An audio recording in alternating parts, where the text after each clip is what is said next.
Hello बच्चों, मैं शिखा from Shikha tutorial exercise 5.2 का इंट्रोडक्शन वीडियो लेकर आई हूँ। इसमें हम एन टर्म ऑफ एपी को डिस्कस करेंगे कि जो एन टर्म ऑफ एपी का फॉर्मूला होता है वो कैसे आता है। ठीक है, इसके लिए मैंने एक एपी कंसीडर कर लिया बच्चों। एपी लिए 1, 3, 5, 7, 9, 11, 13, 15, 17 एंड सो ऑन। तो आप देख रहे हो इस एपी का फर्स्ट टर्म 1 है तो a इक्वल टू 1 और d इक्वल टू कैसे निकलेगा 3 माइनस 1 2, 5 माइनस 3 2, 7 माइनस 5 2, यानी कि d यहाँ पर सेम आएगा बिकॉज ये एपी ऑलरेडी है तो d तो सेम आना ही है, d इक्वल टू 2। अब मैं सेकेंड टर्म निकालूंगी। सेकेंड टर्म क्या है 3 है। क्या मैं इसको लिख सकती हूँ 1 प्लस 2, A3 5 है तो मैं लिख सकती हूँ 1 प्लस 2 प्लस 2। A4 7 है तो 1 प्लस 2 प्लस 2 प्लस 2। ऐसे ही A5 आपका 7 है तो 1 प्लस 2 प्लस 2 प्लस 2 प्लस 2। देखो इसे ऐड करके देखेंगे, 2 और 2 4, 4 और 2 6, 6 और 2 8, 8 और 1 9, तो ये 5 है। देखो 1 2 3 4 5, A5 जो है वो 9 है, A6 जो है वो बच्चों 11 है। तो देखो 2 और 2 4, 2 6, 2 8, 2 10 और एक 11।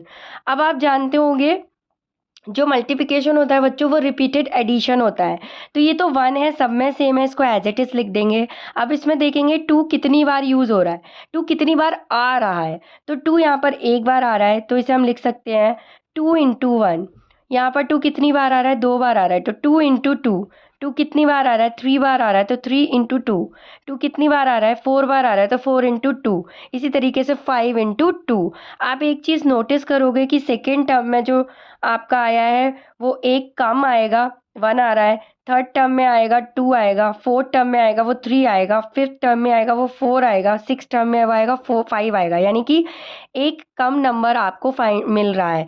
तो अगर इसी तरीके से आप जनरल टर्म लिखना चाहेंगे तो लिख सकते हैं कि A N equal to A plus N minus 1 into D. Because यहाँ पर एक टर्म लेस आ रहा था और ये जो सब आया था मल्टीपल में वो डी था, तो ये डी हो जाएगा। और जो फर्स्ट टर्म था 1 वो ए था। तो जो फॉर्मूला हम नेक्स्ट एक्सरसाइज 5.2 में यूज़ करेंगे, n a term of the A P, a N equal to A plus N minus 1 into d, जहाँ पर ए आपका फर्स्ट टर्म है, डी आपका कॉमन डिफरेंस है।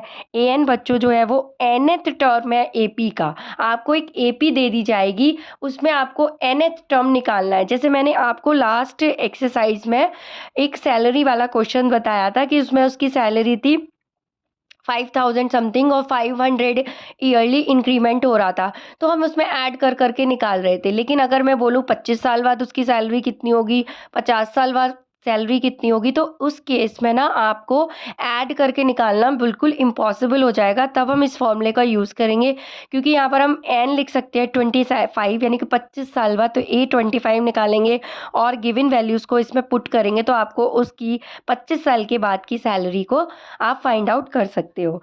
एन जहाँ पर क्या होगा बच्चों, वो नंबर ऑफ टर्म्स होगा।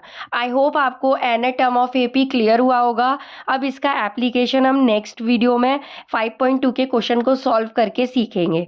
थैंक यू बच्चों।